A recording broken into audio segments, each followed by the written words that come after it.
April 3, 1946, just outside Bremen, Germany. The wind pushed a bitter chill through the skeletons of bombed-out homes, carrying the faint smell of coal smoke and something else, burnt potatoes from the American mess tent a few hundred meters away. The war had ended nearly a year ago, but for 12-year-old Karl Weiss, peace hadn't meant food. His stomach had long since stopped growling. It simply ached, hollow and familiar. He crouched behind the wreck of an overturned Opel Blitz truck, watching the U.S. Army supply tents under the gray morning light. The soldiers were laughing, voices warm and easy in a way that felt impossible now. Karl's eyes fixed on the crates being unloaded from a jeep. Loaves of bread wrapped in wax paper, tins of corned beef, sacks of flour. To him it looked like treasure. He waited. His fingers twitched against the frayed strap of his satchel. The guards near the kitchen were relaxed, rifles slung lazily. The war had drained the danger out of their movements. When the cook turned to dump wastewater, Karl bolted, bare feet barely whispering against the mud. He slipped under the flap of the supply tent, grabbed 2 loaves of bread and stuffed them into his bag. Then came the voice, sharp, American, unmistakable. "Hey, what the hell you doing, kid?" Karl froze. Private First Class James Jimmy Rourke of the 102nd Infantry Division dropped his cigarette, boots crunching the dirt as he closed the distance. The boy spun, eyes wide with fear. In a flash, Karl darted between 2 tents, clutching the satchel tight. Rourke gave chase, shouting, "Stop! Stop or I'll—" But he didn't finish the threat. He could see the boy's bones through his shirt. Karl tripped over a coil of rope and fell hard, skidding on his knees. Before he could scramble up, Rourke's hand clamped on his shoulder and turned him over. Their eyes met. The soldier's face flushed from the run, the boy's pale and desperate. Rourke lifted the satchel, pulling out the bread. "Jesus," he muttered. "You risk that for a couple loaves?" Karl didn't answer. He didn't understand the words, but the tone was clear. He half expected a beating. Instead, the soldier sighed, glancing toward the mess tent where the cook had started shouting about kraut thieves. "Come on," Rourke said quietly. "Get up." Karl didn't move. The man's tone was strange, not angry, not cruel. He just sounded tired. Rourke grabbed the boy by the elbow and marched him back toward the camp. A few other soldiers stared as they passed. One of them laughed. "Caught yourself a little Jerry, huh?" "Yeah," Rourke shot back. "Little Jerry here's got more guts than half of you." They reached the kitchen. The cook, Sergeant O'Donnell, was fuming. "You catch that rat sneaking food again, Rourke. We should teach these brats a lesson." Rourke cut him off. "He's just hungry." He looked down at Karl. "Ain't you?" Karl didn't need to understand English to know the question. He nodded once, quickly. O'Donnell snorted. "So what, you gonna feed him?" Rourke shrugged. "Yeah, maybe I will." The cook stared at him like he'd lost his mind. "You serious?" Rourke nodded, his voice flat. "Give him a meal. Then he can work it off. You need hands around here anyway." O'Donnell's protest died halfway up his throat. Maybe because he really did need the help. Maybe because Rourke's eyes said not to argue. Either way, a minute later, Karl was sitting on an overturned crate, a bowl of thin stew steaming in front of him. He ate like an animal, fast, clumsy, almost weeping. The soldiers watched, silent for once. When the bowl was empty, Rourke crouched down beside him. "Tomorrow," he said, pointing to the kitchen, then to Karl, "you come here. Work, understand?" Karl stared back, not entirely sure. But when Rourke pointed again and mimed stirring a pot, he nodded. The soldier smiled faintly. "Good. Name's Jimmy." Karl hesitated, then said softly, "Karl." "All right, Karl," Rourke said, standing. "You steal again, I'll tan your hide. But you show up here tomorrow, you'll eat." Karl didn't understand the words, but he caught the tone. For the first time in months, someone had spoken to him without hate. That night, he slept with half a loaf of bread under his arm and something strange in his chest, a feeling that almost resembled hope. April 4th, 1946. U.S. Army Field Kitchen, outskirts of Bremen. The sun had barely cleared the horizon when Karl returned to the American base. Frost still clung to the grass and his breath fogged the air. He stood at the edge of the perimeter, hesitating. Every instinct screamed at him to run. The night's half-loaf of bread was gone, shared with his younger sister and mother. His mother had cried when she touched the crust. But now he was here again. 2 American guards spotted him immediately. One of them, a tall man with a weathered face and a Thompson slung casually across his chest, jerked his chin. That the kid? Karl swallowed. His feet stayed rooted. From the kitchen tent, Private First Class Jimmy Rourke stepped out, sleeves rolled, apron tied crookedly around his waist. He grinned when he saw Karl. There he is. Thought you'd chicken out. Karl blinked. Chickens, he understood. Out? Not so much, Rourke motioned with his hand. Come on, kid. Karl stepped forward slowly, his bare toes curling in the cold mud until he reached the tent. The smell of frying onions and grease wrapped around him. It was intoxicating, so much so that his knees almost gave way. Inside, the kitchen was chaos. Steam hissing from metal pots, pans clattering, O'Donnell shouting orders. The cook looked up from a mound of potatoes he was peeling. Oh, wonderful. The bread bandit returns. O'Donnell tossed Karl a potato and a small knife. Let's see if he can peel without taking a finger off. Karl caught them clumsily. The knife was heavier than he expected, but peeling potatoes was something he knew. In the basement shelter during the final months of the war, peeling potatoes had been a job for kids. It had felt like a punishment. Now it felt like salvation. He set to work. Rourke glanced over his shoulder. You do that fast and neat, Rourke said, impressed. Kid, if you keep that up, O'Donnell might actually stop complaining for 5 minutes. O'Donnell harumphed. Don't push your luck. Karl worked quietly, every slice a small act of determination. The soldiers moved around him without shouting at him, without shoving him aside. He felt invisible and seen at the same time. After half an hour, he had peeled more potatoes than the Americans would have in 2. O'Donnell looked at the pile, whistled, and wiped his hands. Damn. All right, fair's fair. He pointed toward a crate. Breakfast. Karl's heart skipped. Rourke grabbed a metal tray and began piling food onto it. Scrambled eggs, a biscuit, and something Karl didn't recognize but smelled like heaven. He placed the tray in front of Karl. Eat. Karl hesitated. In the war, food was never just food. It always came with a price. Rourke noticed the suspicion. You work, you eat. That's the deal. No tricks. Karl took a bite. Warmth spread through his chest. His hands shook. While Karl ate, the soldiers chatted. They talked about baseball, ration points, girlfriends back in Indiana or Ohio. Words meant little, but tone meant everything. They weren't angry. They weren't cruel. They were tired young men trying to feel normal in a country that still smelled like burned stone. One soldier, Corporal Donnelly, red hair, freckles, leaned over. Hey, kid. He tossed a can toward Karl. Chocolate. Real chocolate, Karl stared. He hadn't tasted chocolate since 1943. When he didn't move, Rourke nudged him. It's fine. It's for you. Karl opened the can. Inside were small brown pieces wrapped in foil. He put one on his tongue, and for a moment the world stopped. His eyes watered. He didn't want to cry, not here. But the taste pulled a memory to the surface. His father bringing home chocolate from work at the docks before the war swallowed everything. Rourke noticed the shift in his expression. Kid, you okay? Karl wiped his face and forced a nod. The morning rolled on. Rourke taught Karl how to carry trays without spilling, how to scrub pans, how to stand clear when O'Donnell started swearing. At one point, Karl dropped a bowl, sending it clattering across the floor. He flinched instinctively, hands flying up to shield his head. Everyone froze. Rourke was the first to move. He knelt and gently pulled Karl's arms down. Hey, kid, nobody's gonna hit you. Karl stared, confused. Rourke placed a hand on his shoulder. Not here. Understand? Karl swallowed and nodded. By noon, the mess tent smelled of coffee and grease, and the soldiers lined up for lunch. When Karl handed out trays, a few men ruffled his hair, joked with him. Krauts really do work hard, one said. He ain't Kraut, Rourke corrected. He's Karl. Karl heard his name and straightened. He liked the way Rourke said it. Not like a label, like a person.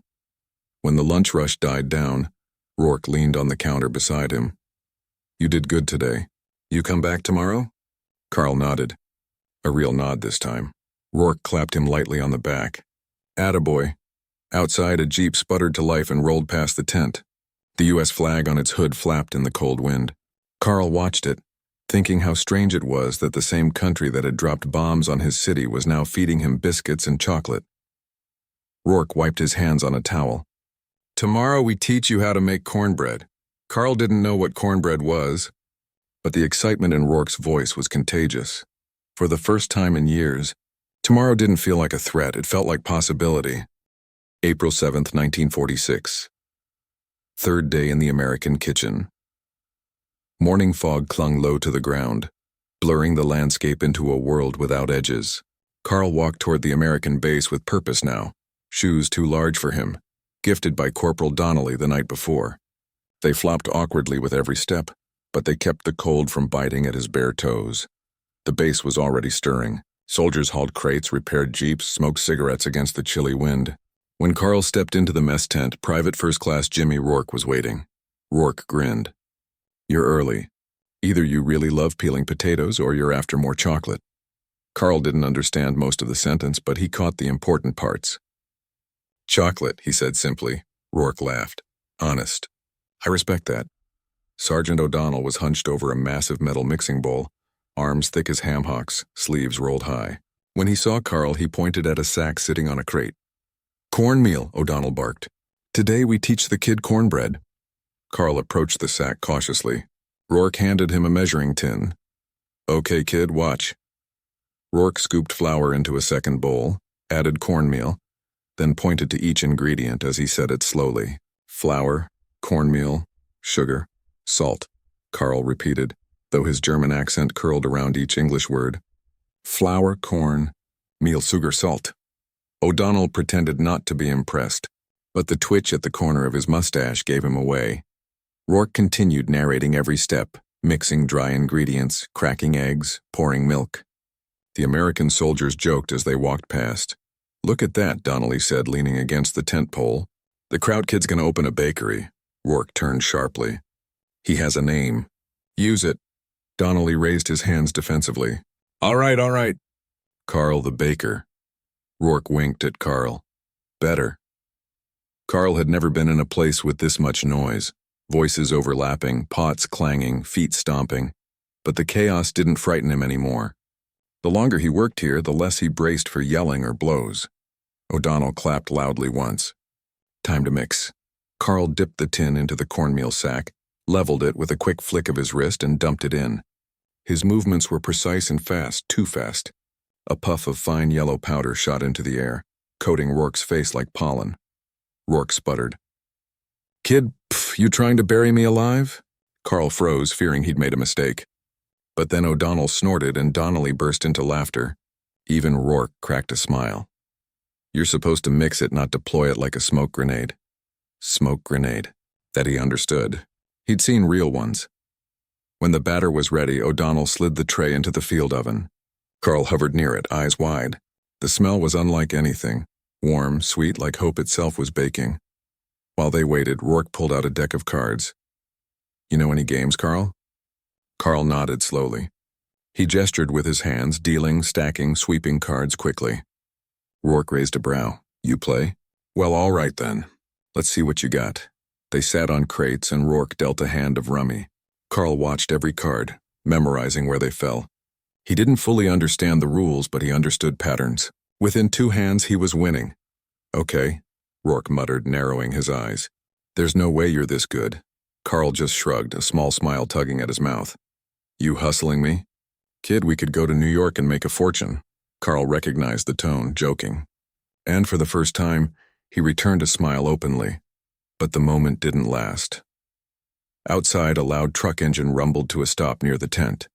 Boots pounded the dirt. A voice barked, "Inspection."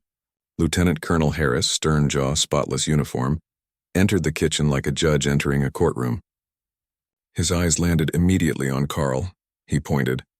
"Why is a German civilian inside a restricted food operations area?"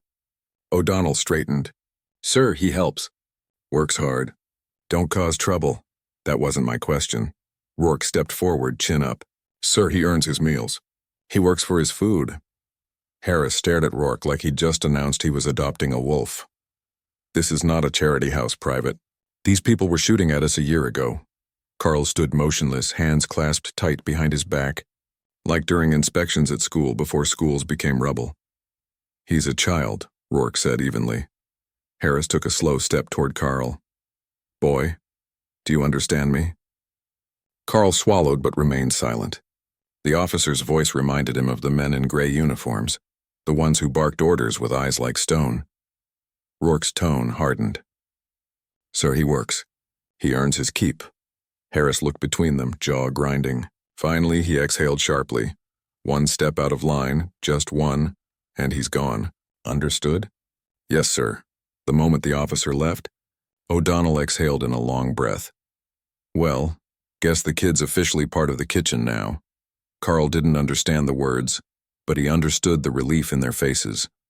The oven door swung open, releasing a wave of warm air.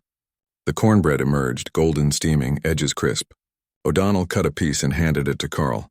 Eat. Karl bit into it, and warmth flooded him. Sweet, soft, real food. Rourke leaned on the counter. Good? Karl nodded vigorously. Good, very, very good. It was the first full sentence he'd spoken in English. The soldiers cheered. For the first time since the war stole everything, Karl didn't feel like a starving child. He felt like someone who belonged. April 15, 1946. U.S. Army Field Kitchen, outskirts of Bremen. Spring began to creep into the air. Not warm, not yet, but enough to melt the frost from the grass in the mornings. The mess tent was alive with noise. Pans clanging, metal ladles, scraping the bottoms of industrial-sized pots. Soldiers shouting orders or laughing as they filed in for breakfast. The air smelled of bacon grease and coffee. Karl wiped down the counter with practiced movements. He no longer flinched at raised voices. He no longer hesitated before entering the camp. Every morning, he arrived a little earlier. Every night, he walked home a little slower, delaying the moment he had to leave. Jimmy Rourke set a tray beside him. You're getting faster, he observed. Soon we'll be out of a job. Karl smirked, a gesture that surprised even himself. O'Donnell stomped in, stamping mud from his boots. Don't you dare train him to replace me, he grumbled. I'm not losing my kitchen to a kid. Rourke leaned toward Karl. He's joking, mostly. Karl wasn't entirely convinced. As breakfast rush began, the tent filled with soldiers in mismatched uniforms, some still wearing patched jackets, others with crisp new occupation issue coats. The war was technically over, but no one seemed to know what peace looked like. Karl handed out trays from the serving line. Good morning, he said carefully, learning the phrase from listening to Rourke. Morning, Karl, some soldiers replied. Others simply nodded. A few still eyed him with distrust, but fewer than before. By late morning, Karl was outside scrubbing pots in steaming buckets of soapy water. His sleeves were rolled up, revealing arms far too thin for a boy of his age. A shadow fell over him. You missed a spot. Karl looked up to see a soldier he didn't recognize. The man's uniform was dusty, and his face carried a hardness the others didn't. He leaned down, grabbing the pot from Karl's hands. Kids, like you were throwing grenades at us last winter, the soldier said quietly, voice edged with bitterness. My best friend died in a town just like this. Karl froze. He didn't understand every word, but he understood the danger in the man's tone. The soldier shoved the pot back into the water. We shouldn't be feeding you. Before Karl could react, Rourke appeared behind the man. Collins. His voice was flat, dangerously calm. Back off. Collins straightened, lips curling. I lost buddies because of them. Let me be pissed about it. He's not them, Rourke said, stepping between them. He's a kid washing dishes. Collins looked at Karl, then at Rourke. You getting soft, Jimmy? Rourke didn't blink. No, I'm getting tired of the war. Collins scoffed and walked away, boots kicking up dirt. Karl stayed frozen, hands submerged in hot water. Rourke crouched beside him. Hey. Karl didn't move, didn't speak. Rourke gently took Karl's hands out of the bucket. Steam rose between them. You didn't do anything wrong, he said. People are angry. War makes folks stupid. Karl blinked hard. He hates me. Rourke shook his head. He hates ghosts. You're not one of them. Then he did something that surprised Karl. Rourke unclipped his own jacket, shrugged it off, and held it out. You're freezing. Take it, Karl stared. The jacket was huge. Olive drab, U.S. Army stitched over the pocket, Rourke embroidered on a faded name tape. Karl shook his head quickly. I can't. Rourke draped it over his shoulders anyway. You can, and you will. The fabric swallowed him warm and heavy. The sleeves nearly brushed the ground. Rourke crossed his arms. Looks good on you. O'Donnell emerged from the tent carrying a clipboard. He stopped mid-step, eyes narrowing. Rourke, you giving away government property? No, Rourke said seriously. Just loaning it. O'Donnell rolled his eyes. Fine. But if Karl becomes a general because of that jacket, I expect credit. Karl didn't understand the words, but the laughter that followed eased the tightness in his chest. That afternoon, the kitchen quieted. Only Karl and Rourke remained, sweeping spilled flour from the wooden floorboards. Rourke leaned on his broom. You got family? He asked gently. Karl hesitated, then nodded once. Mother. Sister. Rourke waited. Karl added, voice soft. Father. Gone. Rourke understood the meaning beneath the word. Many things were gone now. My old man worked the docks in Boston, Rourke said. He'd tan my hide if he ever heard me say this, but he gestured around the tent. I don't hate being here. Feels like I'm doing something normal. Karl leaned against the counter, jacket wrapped around him like armor. You go home soon? He asked. Rourke sighed. Yeah. Rumor says a few months. Karl's throat tightened. Leaving. The word felt like winter returning. Rourke must have seen it in his expression. He nudged Karl's shoulder lightly. I'm here now, and tomorrow and the day after that. We worry about tomorrow. Karl nodded slowly. Outside, a column of army trucks rumbled by, heading toward a nearby relief station. Soldiers waved from the driver's seats. One shouted, Don't let Rourke burn the place down. Rourke yelled back, Only if O'Donnell lets me cook unsupervised. Karl laughed, a quick, surprised sound. As the trucks rolled away, Rourke reached into his pocket and handed Karl something small and wrapped in foil. Karl unwrapped it. Chocolate. Save it for your sister, Rourke said. Karl nodded, pocketing the treasure. Before leaving, he paused, hand touching the embroidered patch on the jacket. Jimmy, he said carefully, practicing the name. Danke. Don't mention it, Rourke replied. And Karl, tomorrow we're making pancakes. Think you can handle that? Karl straightened, confidence sparking in his eyes. Yes, he said. I can. And for the first time since the world collapsed around him, he believed it. April 28th, 1946. 2 weeks later. Spring was finally winning its slow battle against winter. The morning air held a faint scent of wet earth and new grass, and a thin beam of sunlight slipped between the mess tent's canvas flaps. Karl stood by the prep table wearing Rourke's jacket, still far too big, still warm in all the ways that mattered. Today was pancake day. Rourke tossed a tin of baking powder across the table. Heads up! Karl caught it with both hands and grinned. The camp had become familiar, like a small world held together by noise, chaos, and the constant scent of frying oil. He cracked eggs into a metal bowl, shell fragments landing on his fingers. He picked them out with a concentration so fierce that O'Donnell barked out a laugh. Kid works like he's defusing a bomb. Karl didn't know what defusing meant, but he caught the tone. Focused. He poured the milk as Rourke stirred. You know, Rourke said, you're better at this than half the guys in my unit. Karl blinked, unsure if that was praise or insult. Rourke clarified. It's a compliment. Karl's mouth curved into a shy smile. Breakfast began as usual. Soldiers filed in, mess kits clattering against their belts. Some greeted Karl by name. Others tapped the counter in thanks when he served them. Then, unannounced, the tent flap snapped open. In strode Lieutenant Colonel Harris, the same officer who'd challenged Karl's presence weeks earlier. His uniform looked sharper than any of the others. The creases in his trousers could have sliced bread. A clipboard-wielding logistics officer trailed him. Rourke muttered under his breath, "Oh, hell." Harris scanned the tent like a hawk searching for prey. His eyes landed on Karl wearing the oversized U.S. Army jacket. A muscle in his jaw tightened.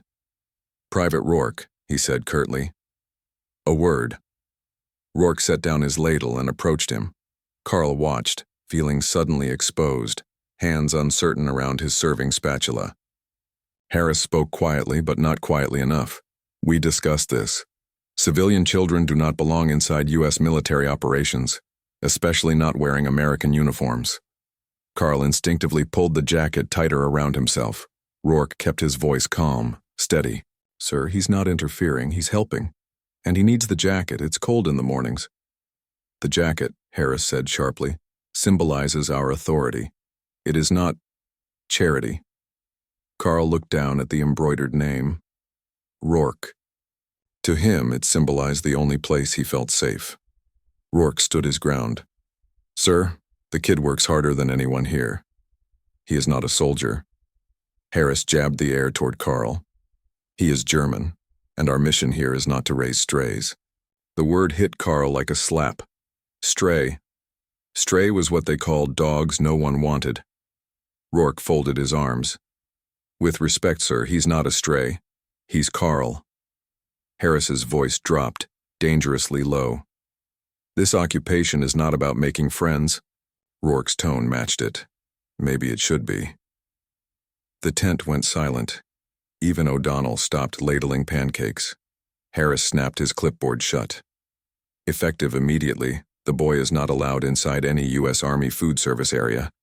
His gaze cut toward Karl. "He leaves. Today." Karl's heart plummeted. "No," he blurted, his voice small but loud enough to echo. The tent froze. Karl wasn't sure what frightened him more, the officer's cold silence or the pounding of his own pulse in his ears. Rourke crouched beside him. "It's okay, kid." Karl shook his head fiercely. "No, I work. I help." He pointed to the stack of plates, then to his chest. "Work." Harris looked down at him, unblinking. "You don't belong here." Karl's breath hitched. He understood that sentence. He had heard versions of it all year. Not wanted here. Not wanted anywhere. Rourke rose slowly, shoulders squared. "Sir, with all due respect." He unpinned something from his uniform, the small circular badge every cook specialist wore, and held it out to Harris. "If he goes, I go." O'Donnell dropped his ladle. Donnelly swore under his breath. Even Harris seemed taken aback. "You are threatening resignation over a German civilian?" "No," Rourke said quietly. "I'm standing up for someone who has no voice." The tent's flap snapped open again, not from wind, but urgency. Collins, the soldier who had once cornered Karl by the wash buckets, entered muddy and breathless. "Sir, supply alert. Red Cross crates from Cuxhaven are delayed 3 days." He hesitated. "We need every hand we've got, even small ones." Harris's jaw worked. He did not like being cornered, especially by circumstance. He turned back toward Karl. "You understand what responsibility means?" he asked, words clipped. Karl nodded, even if he didn't fully grasp the question. "Then hear me clearly," Harris continued. "Any trouble, any mistake, he's out." Karl's voice trembled, but he forced out the words. "Yes, sir." O'Donnell slung his arm around Karl's shoulders. "Good. Now let's get breakfast served before these wolves riot." The moment broke. The tent exhaled. Life resumed. Later that night, with the kitchen clean and the last hints of sunset fading, Rourke walked Karl to the edge of the camp. "Hey," he nudged Karl gently. "You spoke up today. That took guts." Karl looked down at the jacket sleeves hanging past his knuckles. "You stay?" he asked. Rourke smiled faintly. "Yeah, I'm not going anywhere." Karl nodded, though worry flickered in his eyes. The world was still fragile. Rourke added, "Get some sleep, tomorrow we make biscuits." Karl took a few steps away. Then he turned. Jimmy? Rourke paused. Karl lifted the edge of the jacket. I belong here? Rourke didn't hesitate. Yeah, you do. Karl carried those words with him into the dusk. April 28, 1946. 2 weeks later. Spring was finally winning its slow battle against winter.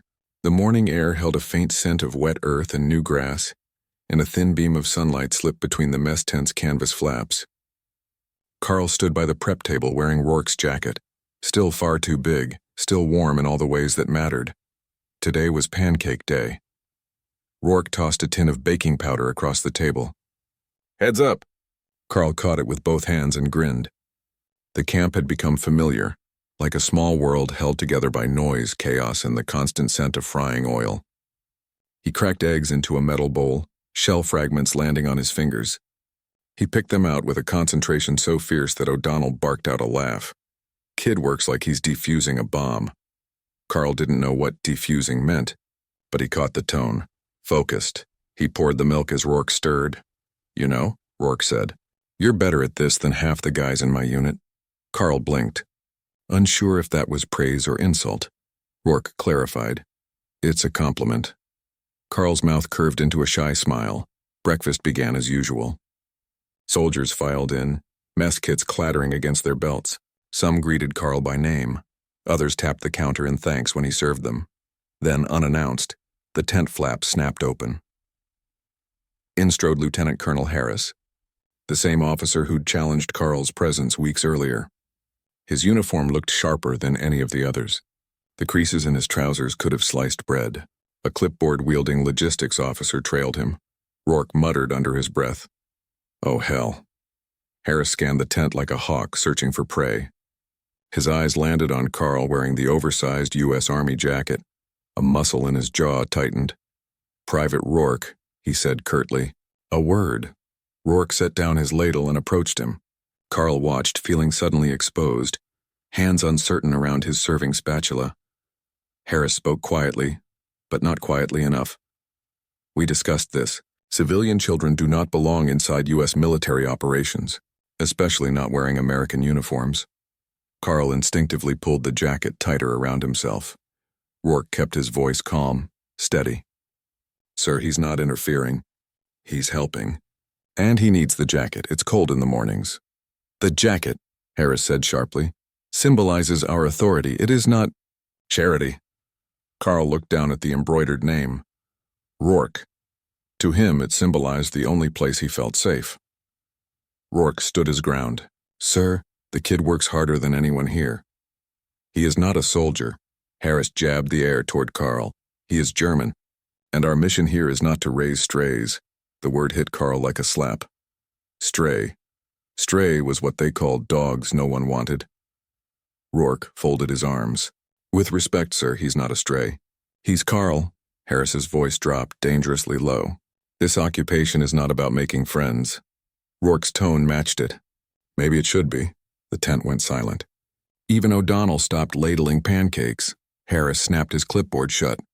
Effective immediately, the boy is not allowed inside any U.S. Army Food Service area. His gaze cut toward Karl. He leaves. Today. Karl's heart plummeted. No, he blurted, his voice small, but loud enough to echo. The tent froze. Karl wasn't sure what frightened him more, the officer's cold silence or the pounding of his own pulse in his ears. Rourke crouched beside him. It's okay, kid. Karl shook his head fiercely. No, I work. I help.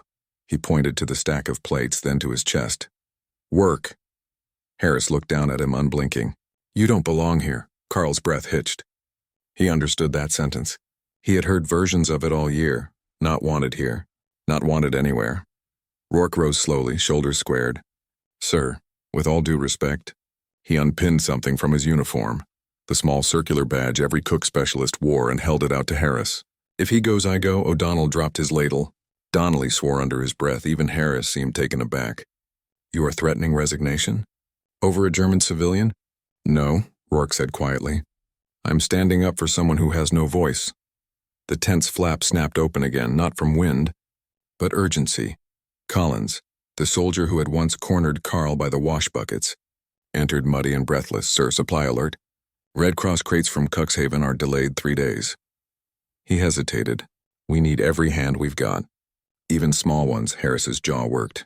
He did not like being cornered, especially by circumstance. He turned back toward Karl. You understand what responsibility means? He asked, words clipped. Karl nodded even if he didn't fully grasp the question. Then hear me clearly. Harris continued. Any trouble? Any mistake? He's out. Karl's voice trembled, but he forced out the words. Yes, sir. O'Donnell slung his arm around Karl's shoulders. Good, now let's get breakfast served before these wolves riot. The moment broke. The tent exhaled. Life resumed. Later that night, with the kitchen clean and the last hints of sunset fading, Rourke walked Karl to the edge of the camp. Hey. He nudged Karl gently. You spoke up today. That took guts. Karl looked down at the jacket sleeves hanging past his knuckles. You stay? He asked. Rourke smiled faintly. Yeah, I'm not going anywhere. Karl nodded, though worry flickered in his eyes. The world was still fragile. Rourke added, get some sleep. Tomorrow we make biscuits. Karl took a few steps away. Then he turned. Jimmy? Rourke paused. Karl lifted the edge of the jacket. I belong here? Rourke didn't hesitate. Yeah, you do. Karl carried those words with him into the dusk. May 11th, 1946, a gray morning, the kind that made the world feel heavy. Karl walked toward the American base as he always did, Rourke's jacket hanging from his shoulders. It no longer swallowed him the same way. He had gained weight over the past weeks, work, warmth, and regular meals doing what war never allowed, letting a child grow. His satchel bumped against his hip with each step. Inside was a small piece of cornbread he'd saved for his sister. He reached the gate and lifted his hand in greeting. Guten Morgen, he corrected himself. Good morning. The guard didn't smile. Karl, hold up. Something in the man's voice made Karl's stomach tighten. A second soldier approached holding a clipboard. Private Rourke asked that you wait here for him. Karl didn't understand why. He usually walked straight to the kitchen. Something felt wrong in the space between heartbeats. Minutes passed. Then Rourke emerged from the headquarters building. His uniform was different, clean, pressed. His duffel bag hung from his shoulder. His face, normally easy with warmth, was tight and unreadable. Karl felt his pulse spike. Rourke stopped a few feet away. Orders came in, he said quietly. They're rotating units. We're shipping out. The words hung in the cold air. Karl blinked, not understanding, not wanting to. Shipping, he echoed, voice small. Rourke knelt down so they were level. Karl, I'm going home. Home, a country across an ocean. A place Karl could not follow. Karl shook his head fast, almost frantic. No, I work, I help. He searched for the English word. I stay. Rourke reached out and gripped his shoulders. You can't, kid. And I can't stay either. Karl's eyes darted to the base, the mess tent where the pancakes sizzled, where laughter lived, where life had started to feel safe. He grabbed Rourke's sleeve. You promised. I promised tomorrow, Rourke corrected softly, voice trembling. And I gave you all the tomorrows I had. Karl's throat tightened until he could barely breathe. Behind them, a truck engine roared to life. Soldiers loaded duffel bags and equipment, shouting final jokes, final goodbyes. Karl recognized Corporal Donnelly's laugh. O'Donnell barked curses as he wrestled with a crate that refused to cooperate. Life moved forward. Karl couldn't. Rourke swallowed hard and unbuttoned his jacket collar. Karl, listen to me. He tugged at something pinned inside, something round and metal. It was a small identification tag. Dull, worn, stamped with a service number. Dog tags. Rourke pressed the chain into Karl's palm. For you, Karl shook his head. No, you need... I've got another set. Rourke closed Karl's fingers around the metal. That one is yours. Karl stared at the letters. They meant nothing on paper, but everything in the space between them. Rourke, James P. US 102, 3 with 17 proof that this wasn't something he imagined. Proof that someone had once looked at him and seen more than hunger. Rourke stood, blinking fast and looking away, because soldiers didn't cry in front of kids. Come with me, he said suddenly. He led Karl to the kitchen tent one last time. O'Donnell and a few soldiers stood waiting. The stove was already hot. Rourke pulled batter from a bowl and poured it onto the griddle. The pancake sizzled, golden edges curling upward. He slid the first one onto a plate and handed it to Karl. "Last breakfast," Rourke said softly. Karl didn't eat. He couldn't. He placed the plate down carefully as if the pancakes might break. "Karl," Rourke murmured, "look at me." Karl lifted his eyes. "You weren't a thief," Rourke said. "You were hungry. And you worked. You earned every meal." Karl nodded hard, jaw clenched. "And you belong somewhere, even if that place isn't here." Karl's voice cracked. "You belong here." Rourke exhaled sharply, emotion pushing through the cracks of discipline. "Maybe I needed this place. Maybe I needed you. You reminded me how to be human again." O'Donnell cleared his throat loudly and shoved a paper-wrapped bundle toward Karl. "Here, for you and your family." Inside were biscuits, cheese, chocolate, more than Karl had held in his life. Karl whispered, "Danke." Rourke placed a hand on the boy's head, fingers threading gently through his hair. "Say it in English," Karl tried. "Thank you," Rourke smiled. A real one. Soft and tired, a horn sounded from outside, time. They walked together to the truck line. Soldiers were climbing aboard. Donnelly gave Karl a wave. Collins, the soldier who once hated him, paused and tipped his cap. No words, respect. Rourke crouched down once more. "You're going to be okay, Karl Weiss. You're strong. Stronger than you know." Karl reached out and wrapped his arms around him. Rourke hugged him back, tight, fierce, unashamed. After a long moment, he stood and climbed onto the truck. Karl took a step forward, desperate. "Jimmy!" Rourke leaned out over the tailgate. "Be good, kid." Karl held up the dog tags like a lifeline. "I remember." Rourke cupped his hands around his mouth. "And I won't forget you." The truck lurched forward. Dust rose. Karl chased after it for a few steps, then stopped, breath hitching. He watched until the truck shrank and vanished behind the bend. Silence settled. Karl pressed the dog tags against his chest. He looked at the empty road and whispered, "I belong." Not because Rourke said it, because now he knew it. He turned away, Rourke's jacket billowing behind him as he walked back toward the ruins of Bremen, with food in his satchel, a name on his shoulder and hope where hunger used to live.